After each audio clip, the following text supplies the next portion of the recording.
You guessed it. Shenanigans ensue. Co-host 1 reports to co-host 2. The name of the show, Shenanigans ensue. Yeah. Hello, I'm Jasmine. And I'm Jane, and welcome to Shenanigans Ensue. A podcast where what kind of devil bird chirps at night? Actually, a whole lot of them. Each episode will watch a rom-com and discuss its merits as a member of the rom-com genre. We'll cover well-worn classics, hidden gems, and everything in between. We'll give you our unsolicited opinion on every trope, caper, and flim-flam the film used, or maybe abused. And of course, the shenanigans.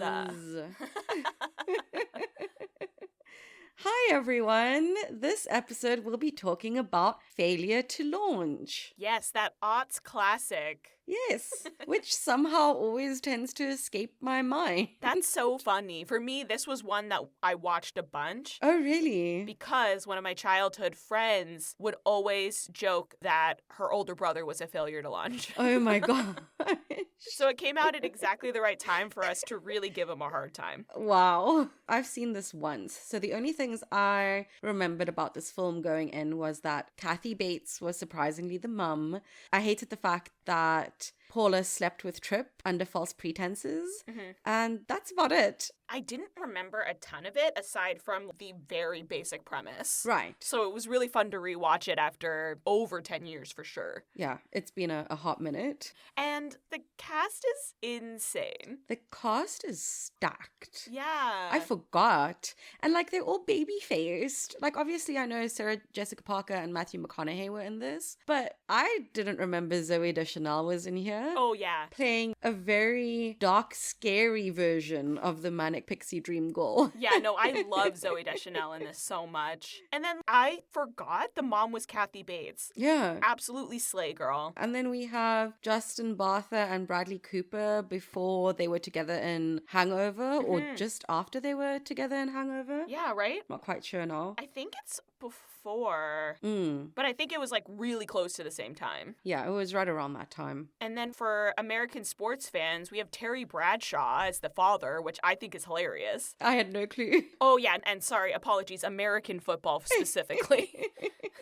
And he's a pretty good actor for a former sports person. Yeah, and current sports person. He played football and then became a commentator. Oh, wow. Yeah, he's a real cool guy. The premise of this film is insane. Insane. Absolutely bonkers. So many questions arise, so many ethical issues, so many variables for ways that things could go disastrously wrong. Yeah. Essentially, the premise being that if you have a kid who is in their 30s and still lives at home, specifically a man, call up Sarah Jessica Parker. She'll give them enough confidence fake dating to help them leave the nest finally. It's really funny because like the whole premise being you find out in the final act of the film that Tripp is a failure to launch because of tragedy, not because of anything else. He's not a standard quote client. And then the standard client that we get in the coffee shop is Patton Oswalt. Like, leave him alone. We love Patton. Yeah. I had so many questions about this. Like, even with a standard client, if what they're saying is true, like indicating the fact that these men don't get a lot of attention from women, she's opened herself up to a lot of instances of, if not full-blown stalking, at least a great unwillingness to let go of the relationship. Absolutely. Obviously, to make a blanket generalization, if a person has social awareness issues, and that is a primary reason why they're a failure to launch, you might want to be concerned about your safety. Yeah. That's not true of everyone, of course. No. But there's going to be a lot of overlap. Yeah, and also, like, what is going to prevent this kind of person from just going back to where they started, if not worse, by being abandoned by someone that they thought they could trust and that they built this relationship with? Oh, yeah, like devastated. Like, that might send them into a full-blown spiral. And then ethically as well. Oh, yeah. I have some questions. Yeah. It's very clearly written by a dude that's not worried about any of these safety concerns. Yeah. I mean, it is written by a dude. It's written and directed. It's so funny because, like, for me, this is also in a similar time period to How to Lose a Guy in 10 Days. And for me, it explores a lot of similar issues. Yeah. This relationship is based on false pretenses, at least one-sided lying to the other, and then the other side is lying by omission. Yeah, it's generally quite messy. It's so messy. Okay, should we hit the plot synopsis? Let's do it. So, Trip and Paula, after having a very lovely meet-cute, start dating. What Trip doesn't know is that Paula was hired by his parents to inspire him to move out. What Paula doesn't know is that she'll start having feelings for Trip. Shenanigans ensue! Oh my gosh. Unbelievable. So wild. What I was also thinking about as we were going over the plot synopsis is how is she marketing this? Because it's not like you can have a website or take out an ad or something. Is it just word of mouth? I think it's just word of mouth based on the parents' barbecue scene. Right. I love that scene, by the way. It's so funny. It was so chaotic. The retiree parents. I also just love that the cutesiest couple is the one whose kid just left. Because it's like a new honeymoon phase. Hilarious. Well, we spoke quite a bit at the top, so shall we just dive right into those tropes? Oh, sure. We have a manufactured, bought and paid for meet cute. We have best friends. We have hidden identity. We've got a precocious child. Oh my goodness. I love this kid. We have music doing the most. The most. We've got montages. We have a man being afraid of love. We have, very specifically in the trope list, courtesy of Jane, Matthew McConaughey cooking in a movie. We've got, dude, put on your practical shoes. Dude. I'm so happy about this. Dude. And we have putting your arm around someone to teach them something. Yeah. So fun. Okay. I would love to talk about the open and close montage. Those are the best. Yes. The tight, cold open into the morning routine montage is such a thing of beauty. Excellent. Literally having a date, watching him get uncomfortable at the date, watching him bring the date back to, quote, his house, just to get interrupted by the parents and then have the date storm out because he still lives with his parents. Yeah. This is the part that I'm confused about too, though, is the dad in on it? Because the dad barges into the room. That's what I was also confused about. Yeah. Unless he's like, absolutely not on my watch, not in my house. Which I don't think so. Right? So why did he barge in? I don't know. Maybe he is in on it. Maybe this is something they've done several times before. I assume he has to be because he comes in hot with a lie. Yeah. He comes in as like, your mom is snoring. Yeah. And she's awake when he gets back to the other room. So must be then. Yeah, let's just get it over with so they're part of the breakups now. And then it just immediately goes into his morning routine montage of like, I'm gonna get ready, mom's made me breakfast, steal the paper from dad, out the door, got an apple, living my best life. It's very funny. I'm in the shower. While I'm in the shower, mum's making the bed and putting the freshly ironed shirt on the bed for me. Crazy. Yeah, why would you ever leave that? Exactly. I'm like, you guys are complaining about him, but you are more than enabling him, like spoiling him and helping him like bounce these women that he's bringing home. For him, it's the perfect setup. And like theoretically, you know, we can assume that this happened after the tragedy in his life that happened. Yeah. But like the dad says towards the end, when is too long? Do you stop doing that after a couple of years, after 6 years? Like how many years has he been at the house? Yeah. And the thing is as well is that it's tiptoeing into what we call now, you know, the typical boy moms, wherein she's making Trip this big cooked breakfast. and just fussing over him. And right at the end is saying as well, I'm kind of scared to be alone with your father because you were a buffer, and, you know, that whole moment we have between the two of them at the end. Like, it's kind of creeping into that boy mom energy that we're seeing on TikTok. Not as an extreme, of course, but likely. Oh, what's the thing that they're doing on TikTok that's gotten big? The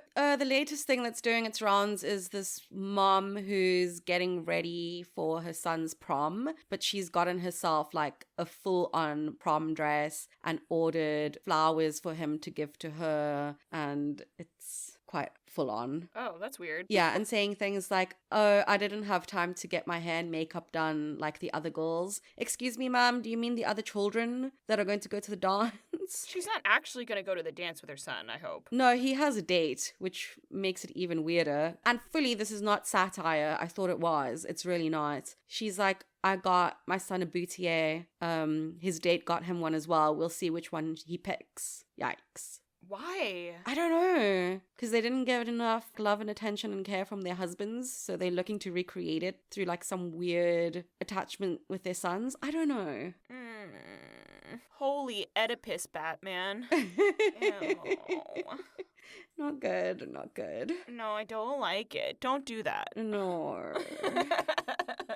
And then the ending montage I also super love. It's like an epilogue montage, which is just a classic. Yeah, it's super cute. Just getting a little taste of everybody's lives towards the end of the film. Those are probably my favorite thing. Yeah, as the end credits are rolling. Yeah. I think there's probably a few other like little ones like the dating and stuff, but the top and bottom are my favorites. And the longest as well. Yeah, the other couple are just like sprinkled in there and I didn't even write them down. I want to talk about, dude, put on your practical shoes. This is so funny. What a departure from the classic. It's so dumb because in the movie they're making it out like it's Paula who's incompetent with the paintball gun. Like she's gone to the range with all the guys to do some paintballing after her dog allegedly died. It's like not her idea either. She got surprised. Yes. Somehow her finger slips on the trigger and she ends up shooting Ace in the foot. But I'm fully on Paula's side because Ace, why are you wearing open-toe sandals to a paintballing range when you know this is where you're going? I don't like that. Insane. No. You knew where you were going. You don't have an excuse. And it's been established that you guys have been doing this multiple times. This is not the first time. Yeah, you know the guys who got third place or whatever in regionals. Exactly. It's been well established.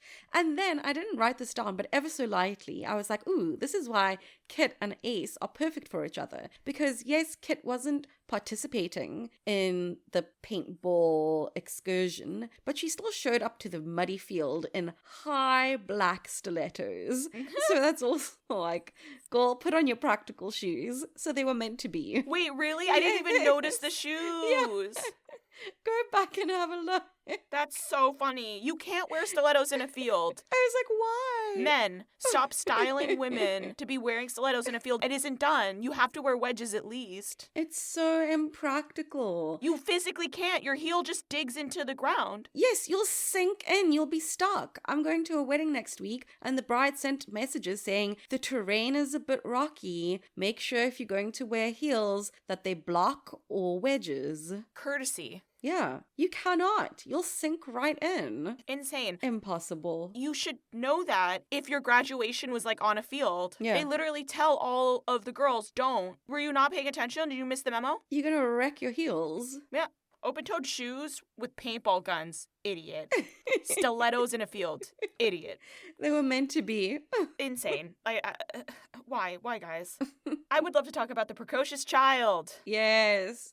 I love this kid. So they intro this kiddo as Trip's nephew. Yeah. And he spends a lot of time with the kid. They play video games. They hang out. And at the end of the film, you find out, oh, this is not his nephew. This is the child that's not his of a woman he was engaged to marry who died suddenly. Oh, so sad. Devastating.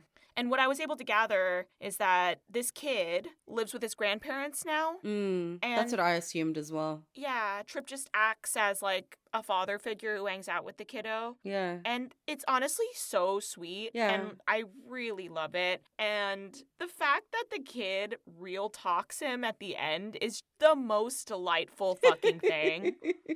They're both sitting there with their cans of fizzy drink. Matthew McConaughey's got some beers. This kid's got some Coca-Colas. And they're sitting there drinking together. Hilarious already as a setup. So funny. And then basically the kid calls him all the way out. He's like, okay, so what? She lied a little bit at the beginning. Yeah. If you came at the playground with this weak-ass energy, they'd eat you alive, is essentially what he says. It's so good. I love this kid. Yeah. I like the relationship as well. It's really nice that Trip continues to have a relationship with his kid after his mum passed. Yeah. And it's just funny. Like, their banter, and it's not like this child has been written to read like an adult, but he just really fits the bill of precocious child. Yeah, like sometimes they write the kid with dialogue that doesn't make any sense. Like a kid would never say that. Yeah. The way he drops the real talk is not only hilarious and very adult, but also something a kid would say. Absolutely. It's just, they nailed it. Tonally, this kid is everything.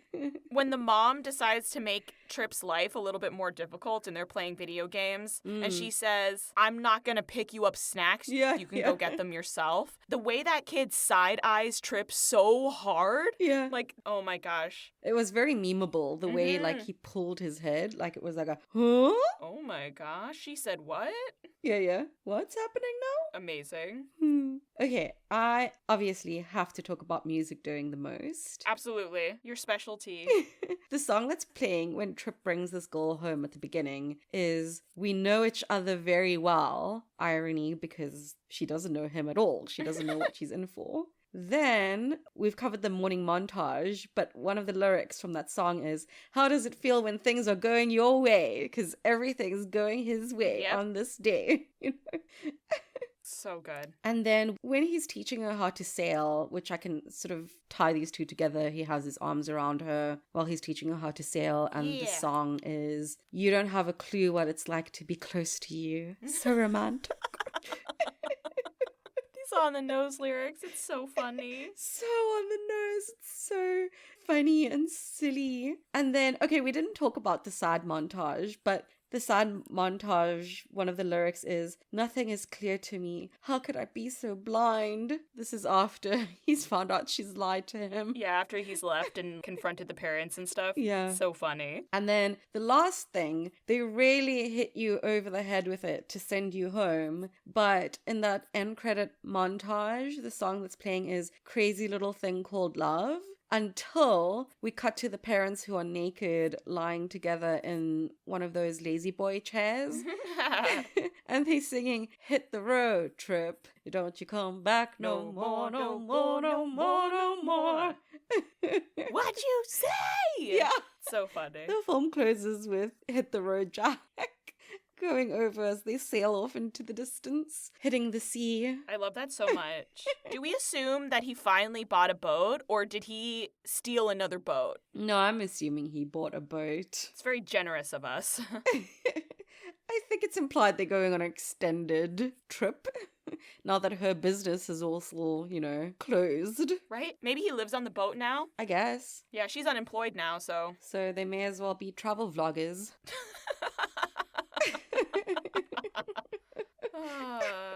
Doesn't make any sense. Okay. Sure.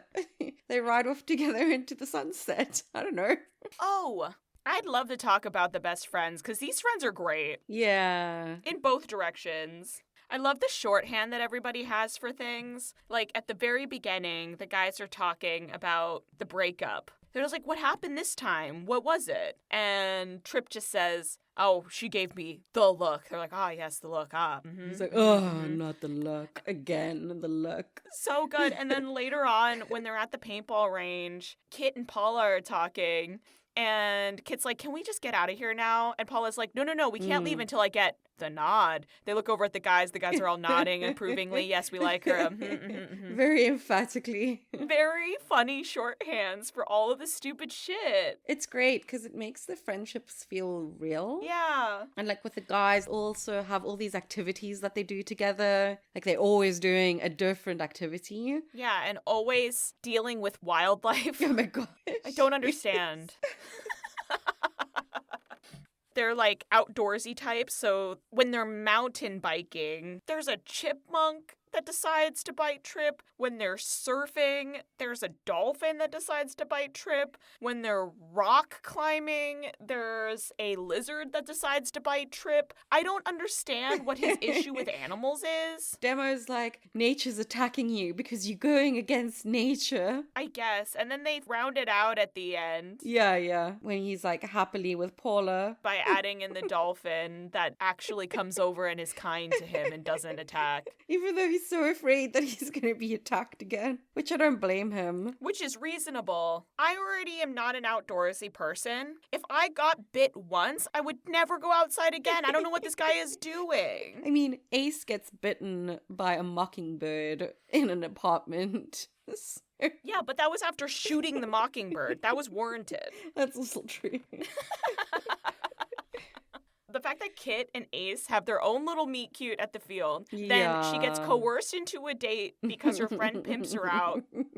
Literally. And then they end up actually really hitting it off because of the stupid bird, and using his BB gun is honestly one of the best B-plot romances ever written. It was very fleshed out for a B-plot romance. Right? Yeah. We got the whole journey. I buy it. Absolutely. And it works. She's giving Black Cat, he's giving Golden Retriever. Yep, so good. Oh, before we move on to the shenanigans, just briefly want to touch on Matthew McConaughey cooking in a movie. Oh, please, go, yes. When I saw him preparing this passive-aggressive confrontational meal. Not the passive-aggressive meal. It is. You're absolutely right. Because it was so extra. He didn't just, confront them. He cooked a whole meal. He lit tapered candles. It was very full on. Yeah. The way he was throwing the dishcloth over his shoulder and very intently cutting up the veggies. I was like, oh my goodness, it's him in How to Lose a Guy in 10 Days. He must really like how he looks in the kitchen. He must feel some kind of way. Yeah. I think it's like, especially in this film, that they made him a mama's boy. It's like, oh, look at how sexy he is when a guy can care for himself. Yeah. When a man does basic adult things. I know. What a time to be alive. We considered that such a huge positive, right, and an unexpected boon if a guy could do that in the aughts. Like, I don't know why we treated it like that. So good. If you don't have anything more with the tropes, I'm ready to move on to the shenanigans. Yeah. Then let's move on to the shenanigans. I forgot that it needed its button. Oh, yeah. No, thank you for the lead-in. No worries. One of my first shenanigans would have to be all of the stuff around Trip as a boat salesman. Okay. As a sailor? No, specifically as a boat salesman. Oh, a boat salesman. I got you. It's because, the first one is when he sets up the first real date with Paula and they're having lunch on the boat. She's, mid-bite and he starts dumping the food and beverage into the ocean and then very quickly tries to cover for the fact that the actual owner of the boat is coming to check up on said boat. And so the guy rolls up marching, but is like, are you eating on my boat? And then immediately, without missing a beat, Paula completely covers for him by having boat jargon locked and loaded. Yeah. Crazy. I was surprised by that. Yeah. The jargon. It's one thing to pretend that you're interested in buying the yacht, but to have all of that talk ready to go? Yeah, like a real sailor looking and asking the right questions. Yeah. No bullshit here. This is a legitimate conversation about purchasing a boat. Hilarious. She walks off later as if she's not going to purchase, and the guy sends Trip off to finalize the sale. And Trip is just like, wow, that was really impressive. Where did you learn all of this? Or whatever he asks. And she's just like, oh, I don't know, I can't remember. I'm too hungry. A seagull ate my lunch. Yeah. So funny. And then the other boat salesman scene that I absolutely love, not counting the one where he's hanging out with the precocious child underneath the boat, hilarious, but the one where there was a couple. The guy wanted to go fast. Yeah, it's not the most important scene, but it's like cute, him setting up the sail for this couple. So the guy wants, the power boat. He wants speed. He wants horsepower. And the wife wants to take things slower, a sailboat, something to really enjoy life. And so they have this argument about it.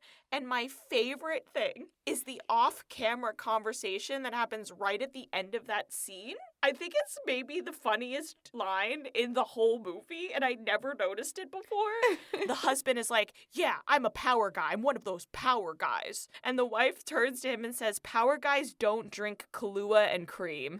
And I lost it. What a deadly blow this woman just dealt to her husband. I cannot. Savage. Yeah. Kahlua and cream. That's so funny. Oh my goodness. Not even vodka in it. He didn't even make a White Russian. It's just Kahlua and cream. My first shenanigan has absolutely no bearing on the plot whatsoever. Okay. It was after they sailed and he took her for lunch at this crab place. And I was like, ooh, she must really like him because she fully leans over the table in this white shirt with crab everywhere to kiss him. Yeah, absolutely not. The white shirt, the white shirt, the white shirt. If I was at that crab place in a white shirt, I'd be asking for a bib. Mm-hmm. And those kinds of places usually provide you with a bib. Yeah. If it's a big, messy, plop it all on the table kind of place, there's bibs. Which it was. I mean, there was fully newspaper on the table. Yeah. So anyway, that's just my little warm-up one. Yep. I know that we talked a little bit about it, but I do want to just go through maybe a couple of my favorite moments of the Ace and Kit romance. Oh, yeah.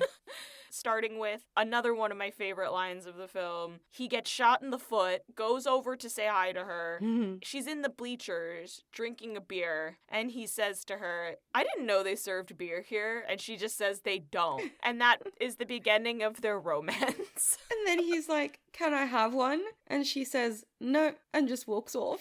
Yep. She brought beer from home and she's not sharing. Yeah. Good for you. The fact that she gives him a chance on the date and then he secures the date being a good one simply by hearing her out about the bird and offering his BB gun. Active listening. Amazing. Helping her solve a problem. Yeah. I am an acts of service girly, and if you shot a mockingbird for me, that would be massive points. Oh, gosh. I love it so much. When she basically barks at him, no one told you could leave the room, and he just hops right back into the bedroom. Just love all of this. Yeah. Such golden retriever energy, like you said. So funny. The two of them really have a full-on romance. Yeah, they could get their own movie. Yeah. What brings them together is Ace giving CPR to this mockingbird while Kit pumps the bird's chest. I mean, this bird is a stuffed thing. Yeah. But those two actors are fully committing. I also want to know more about Kit's backstory. Where is this Applebee's adjacent restaurant chain that she works at? Why is her dating history so insane? I also agree that somebody who wants to offer you a full body scan in radiology might be a decent date. Yeah. That's so funny. Everything she says is so funny to me. Her going to buy a gun from what's-his-face in The Office, Todd Packer. That scene was so funny. She's like, can I get bullets? He's like, they're called shells.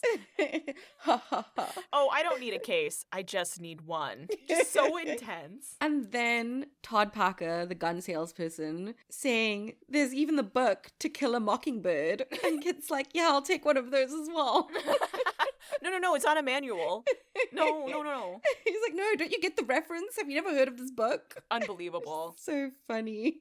And then also at the end, their friendship is why female friendships are so good. Their non-apology apologies at the end are so delightful. Yeah. I love them. She's like, that must have been really hard for you to say. She's like, actually, no, I really thought it would be, but I breezed right through it. Yeah. They're so funny. I buy so much of Paula's business and this fake dating she does for work. And where I'm like, this has become unhinged is when she shows up at her friend's vet clinic and lies about the dog. It's so much. It was very intense. And then she's like feeling him up through his unbuttoned shirt as well. Yeah. While grieving. Oh, it's so weird. Because, yeah, again, with ethics, it's so much emotional manipulation. Yeah. She's not sad at all. You're not. That's the part where I get a little, like, skeeved out. That's too much. We're lying about a dog now. And I'm glad that the dog is literally just getting routine surgery. So it's not a big deal. Yeah. It just needs anesthesia. That would have been so messed up if that dog really was being euthanized. Yeah. It's like, where are the dog's parents? Yeah. If that's the case. Oh. Yeah. What I did like, though, is that at the beginning, Paula is explaining to Tripp's parents all the stages that she goes through with her clients, and we see them play out. Yeah. You know, it's like him helping her with an emotional crisis, meeting the friends, letting him teach her something, you know, like we get to see all these steps play out. So that was cool. It becomes really interesting to see how different of a client he is when they do add in the Patton Oswalt client. Yeah. And like the way she speaks to him is so condescending. Yes. It made me feel a bit icky. Yeah, it's unbelievable. You're Luke. Yeah, you could have a genuine interest in nerd things. Like there's plenty of nerds in the world. Yeah, you don't have to lay it on so thick and fake. Yeah, it's so weird. Also, with this, I know it's established she went to like not her usual place, but why is she taking on another client when she's still busy with one client? I assume that she was always taking on multiple clients. But that just makes it messy and more likely that you'll get caught if these guys think she's dating them exclusively. It's unbelievable that you didn't get caught already, to be honest. Yeah. What city are we in? I'm actually not sure. Somewhere where there's a coast? Yeah, I assumed the Pacific Northwest, but they talked about Seattle as if it was another place, so I assumed like Portland. I'm actually not sure. She was going to move back to her folks in Colorado? Yeah, it just seems so interesting that they did all of this, and you're not in what is considered any of the biggest cities. Like, surely somebody would have noticed by now. Yeah. Like, you've not run into any of your, quote, exes. Yeah, because we've established we're not in New York, we're not in San Francisco or LA or Boston even, right? Yeah. So the chances of you running into someone, and it's one thing to run into an ex, you know, like, that's fine. But this is why I'm saying specifically why is she taking on another client while with Tripp? Yeah, you run into people. Because that constitutes as cheating then under the circumstances under which she's seeing these guys. I suppose, yeah. I don't know if there's like any sort of conversation about exclusivity. But it wouldn't make her life any easier. No, the guys would be warranted in being upset if they caught her. Yeah. Which Ace is. Absolutely. Even though, like you said, Paula and Tripp didn't have a conversation about exclusivity. And in any case, Tripp is afraid of love and commitment, so... Yeah. I mean, he freaks out when he thinks she gives him the look and tries to break up with her. That was like a whole thing. Oh my gosh. Showing up at the parents' house, the parents having to inform you that this means he's trying to break up with you, and now you're going to up the ante that night? Like, this was all messy. That was so rough. With the parents literally downstairs looking up. Yeah. The conversation is so funny, though. The mom saying, stop staring at the ceiling, and he's like, I'm paying for it. He's like, I can look if I want. I've paid for this. I didn't like that at all. Because that's literally using sex as a weapon. Yep. She's like, nope, you're not leaving me. I've got a job to do.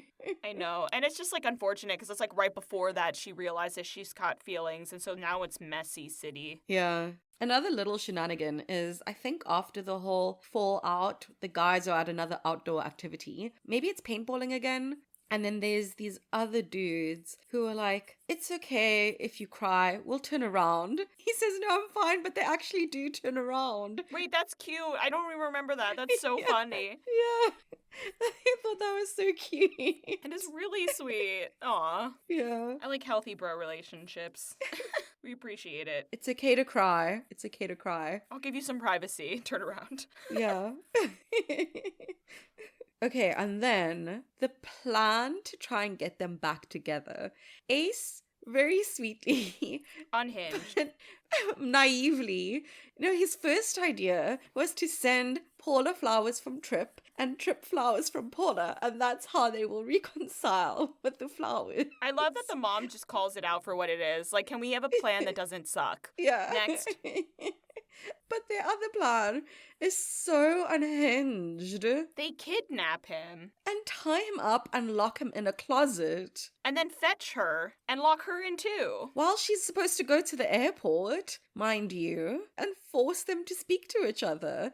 While Ace has rigged the entire apartment with like 20 cameras so he can broadcast it. Yeah, so that they watch in a restaurant and gather a crowd. Like, hilarious. Crazy. One of the strangers watching in the crowd just saying, I don't usually like reality TV. It's just very funny.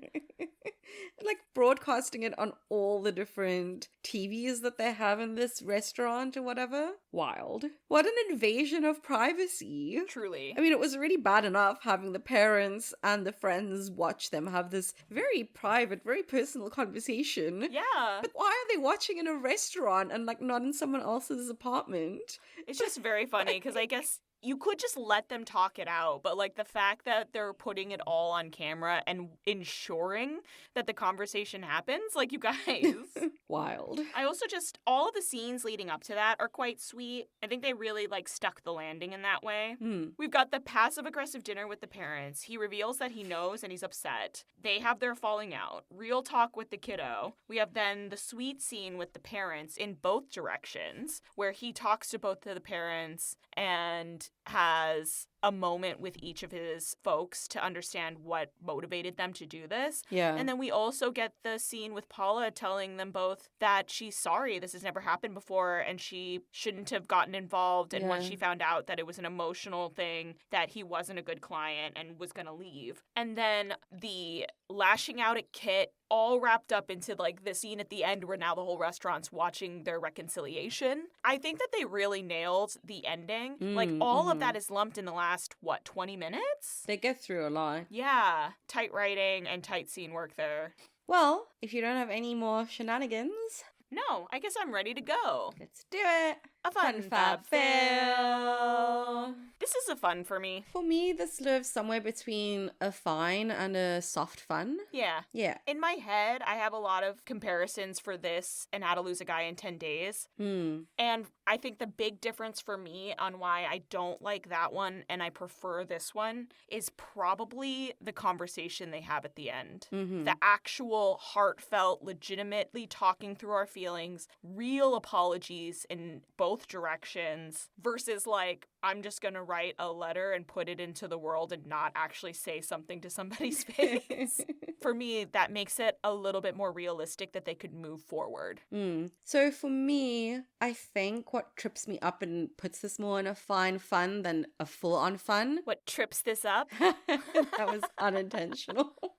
Is the fact that the deception is more one-sided. Yeah. And just the ethics around like what she actually does. And I think what might also truly be at play here is familiarity bias. So you said you've watched this a lot more. Yeah. And I've watched How to Lose a Guy in 10 Days a lot more. So that might also be, playing a role here, I guess. Like, I enjoyed this. I think the acting was great. I laughed out loud a bunch of times. But like some of the stuff was just made me feel a little bit icky. Yeah. But overall, a solid film. But yeah, because of the bit of the made it like not go all the way into just a plain fun. No, that's fair. Did he just sound more neutral American, or was his accent kind of Texas still in this one? It wasn't as full on, you're right. It wasn't quite as full on, but I did hear in the background, he wasn't even on screen, and all right. That was another thing, too, that I will never be able to get over. Do not tell me this man is from Staten Island. Stop lying to my face. And it bothered me really bad. I remember. So funny. So, yeah, another product of the aughts, let's say. For sure. Definitely a product of its time. It's so crazy to see, because this is almost 20 years old. Oh my God. Yeah. So it's bonkers to see how this is a product of its time. It's a period piece now. Oh, I don't like that. Sorry. That's so funny. Well, you know what time it is. Oh, yeah. Give me the cheese, please. All right. Are you ready? All right, I'm ready. I had to. Warranted. 3, 2, 1. Crunchy Whipped Cheetos. feta. Oh, nice. I don't remember. I don't know. I have no clue. What came before this? Say anything. I think I went second. Okay, I'll go first. No. Oh, no, wait. Yeah. Okay. So you go first. That's why I'm... Okay. All right. Jeepers creepers. Okay, my defense, I have a head cold. My defense is I'm tired. Okay, whipped feta. Whipped feta is not something that I think about very often. Sometimes I don't even realize that I'm having it. I don't think I've ever had whipped feta. It's quite delightful, surprisingly delightful. But it's also sometimes like, okay, why did we have to do this to feta? Could we not have used another soft cheese? We've made this unnecessarily complicated, the way I feel Paula, but also Trip, have made life unnecessarily complicated for each other. But it's soft and salty and creamy. It reminds me of the ocean, which we spend quite a bit of time on water in this film. And yeah, enjoyable but puzzling, kind of like how I feel about this movie. Enjoyable but puzzling. Delightful. And it's like a delightful surprise to find something you know very well, like we had with the majority of the supporting cast. Yeah. It's like, oh, you here. Oh, hey, you. You know, like an old familiar friend. That's why. That's all. Oh, I like it. So I went with Crunchy Cheetos. Yeah. I did a look back at our previous episodes. And for How to Lose a Guy in 10 Days, I did Flaming Hot Cheetos with cream cheese. I remember. So I wanted to do something that was similar and slightly different. Going off of memory, I didn't listen to the episode again, but the Flaming Hot Cheetos with cream cheese is a throwback to a combo that some people do, and Flaming Hot Cheetos were created in Texas, and Matthew McConaughey, blah, blah.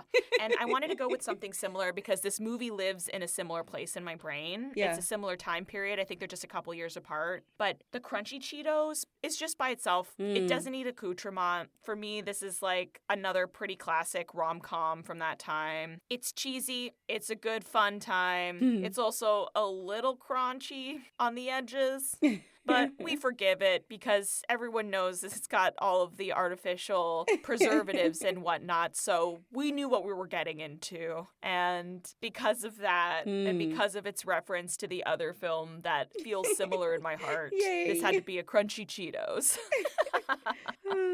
Well, everybody, there you have it. That was our discussion of Failure to Launch. Let us know your thoughts on the movie, any shenanigans we may have missed, or what cheese you think it is. You can follow us on Instagram at shenanigansensoupod, or you can email us at shenanigansensoupod@gmail.com. We hope you'll join us next time, and until then, we can have a little bit of fun, can't we? Bye. Bye. I think it's that moment at the end that makes me feel like, yes, this relationship will make it. Him sailing off together, no career, no plan, just love. Just love in a boat.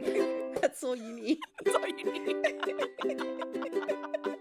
Our love is as deep as the ocean. Maybe some drinking water.